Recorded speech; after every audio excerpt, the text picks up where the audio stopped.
ভিডিওটা দেখেন চিঙ্কু মাস্তানে অনেক মজা পাবেন এখানে।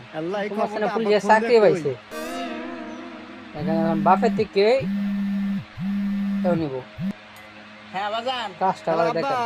আব্বা আমি নতুন চাকরি পাচ্ছি, পুলিশে চাকরি পাচ্ছি। কই তুই কি করিস বাজান? তুই পুলিশের চাকরি পাচ্ছ? হ্যাঁ, আমার শুনে আত্মাটা জুড়ে গেল বাজান। আমার কত স্বপ্ন ছিল তুই একটা চাকরি করবো, সরকারি চাকরি করবো। যাক বাজান, আমি খুব খুশি হয়েছি বাজান তুই চাকরি পাচ্ছ। আব্বা দেখে যান আমার ফুলবিড়িটা বাড়ির পাশে কি যে কাজটা টয়লেট করে। মোড় আছে না, রাস্তা, এই রাস্তায় আজকে আমি ডিউটি করতেছি। বাপের মোটা চাইলে একটাই বলে বাজান আমি এই সময় কিভাবে যাবো আমি বুঝতেছি না তো। আরে আব্বা আমার পুলিশে অফিসার হলে এমনই দরকার, কে সাথ দেওয়া যাবে না। টয়লেট মোড়ের রাস্তা, এই রাস্তায় এসে দেখা করি, কথা কই তোমাদের। আচ্ছা আচ্ছা বাবা, ঠিক আছে, আমি এখনই আসতেছি। বাজান আয়, আমার বুকে আয়। ভিডিওটি ভালো লাগলে লাইক শেয়ার আব্বা করে ঘুরে পড়ে সাবস্ক্রাইব গেছি। মজা মজার তুমি ভিডিও পাওয়ার মোটরসাইকেল জন্য। নিয়ে পারাইছো, তোমার মাথায় হেলমেট নাই, 500 টাকা বাপের দাও।